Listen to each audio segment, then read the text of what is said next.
प्रकार क्लियर हो रहा है, कोई एक युग्म का योग अगर 180 हो जा रहा है तो दूसरा भी युग्म का दो ही ना पेयर बनेगा, 4 कोण में 2 पेयर बनेगा, तो एक का योग 180 हो रहा है तो दूसरे का भी योग 180 होगा। इसलिए कहा गया कि किसी चतुर्भुज के एक सम्मुख कोणों का योग, सम्मुख का मतलब आमने सामने होता है, सम्मुख कोणों का योग अगर 180 हो रहा है आमने सामने के कोण, तो समझिए कि वह कैसा चतुर्भुज हो जाएगा। पूछ देगा कि चतुर्भुज कैसा है, अगर कहेगा कि चतुर्भुज कैसा है तो चक्रीय चतुर्भुज है। क्या बोलेंगे? चक्रीय चतुर्भुज, यानी PAOB नहीं बोलेंगे, लगातार चलना है, कैसे BOAP बोलिए, PBOA बोलिए, तो ये जो है चक्रीय चतुर्भुज है। चक्रीय चतुर्भुज बोल देगा, ये भी ऑप्शन दे देगा कि चतुर्भुज कैसा था, चक्रीय होगा क्योंकि 180 हो रहा है।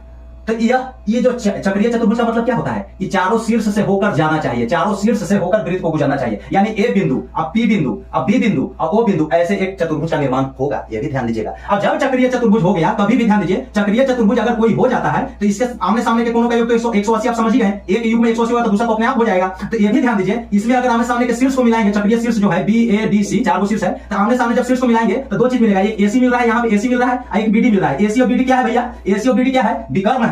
AC BD डायगोनल्स है, तो AC और BD का भी गुना करेंगे। कहने का मतलब यहाँ पे कौन सा हो जाएगा? P से O यानी OP, P से O OP विकर्ण हो गया, और एक A से B AB विकर्ण हो गया। अगर मिलाएंगे तो एक चक्रीय चतुर्भुज में भैया विकर्णों का गुणनफल आमने सामने के जो है, आमने सामने के भुजा के गुणनफल का योग होता है। AB के सामने CD यानी AB गुणे CD कर दीजिए, अब प्लस करना होगा AD गुणे BC, AD गुणे BC, यह भी ध्यान दीजिए, यह भी होता है, ये बराबर होगा। यानी ये विकर्णों, यह विकर्ण और यह विकर्ण, ये दोनों विकर्णों का योग OP गुणे AD जब कहेंगे तो ये ध्यान दीजिए कि PA का PA अपोजिट में आपको कैसे मालूम चलेगा, ये ध्यान दीजिए। अपोजिट में कभी भी AB जब लिया CD लिया तो देखिए AB और CD में कोई बिंदु मिल रहा है नहीं। अगर यहां कह दिएगा चक्रीय चतुर्भुज बात है P है, PA के सामने PB हो जाएगा, ये कभी हो ही नहीं सकता है।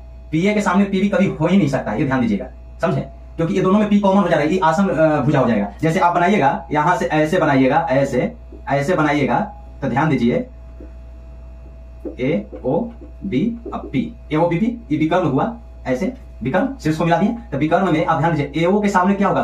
विकर्ण का गुणनफल PO, OP कहिए चाहे PO, गुणे AB, यह बराबर किसके हो गया? आमने सामने भुजा के गुणनफल का योग, आमने सामने भुजा, तो इसके सामने PB होगा, यानी AO गुणे PB अब प्लस PA जब लेंगे गुणे OB होगा, OB होगा, ये ध्यान दीजिएगा भैया। यानी कि सामने आमने सामने कभी भी होगा उसमें कोई बिंदु उभयनिष्ठ नहीं होगा, समझे? आसन भुजा में एक बिंदु उभयनिष्ठ हो जाता है। और ज्यादा जानना है तो लाइक शेयर करके जाइए। धन्यवाद।